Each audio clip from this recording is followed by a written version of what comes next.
If your hair is dry and stiff and you can notice dryness like this, what you want to do is you can spray it. Now this is an Ayurvedic spray. I'll put the link to the video of how to make this in the comment area. But this conditions the hair, it softens the hair. Even if you have dryness or dandruff, this will also help with it. Don't worry, your hair is not going to turn red, but you can see the hibiscus showing through. Next, what you want to do is you want to walk your fingers through the hair to make sure it spreads in really, really well. After you've done this and the hair has been saturated with the moisture from the conditioning spray, you can now grab your moisturizing cream.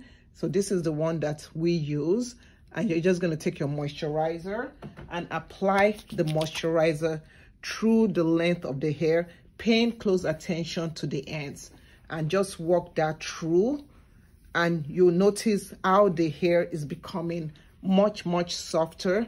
Don't worry, all this will go. And you can also lock in that moisture with some oil, and that will provide the shine and the lubricate feeling that you feel, and your hair will respond looking all curly and so soft.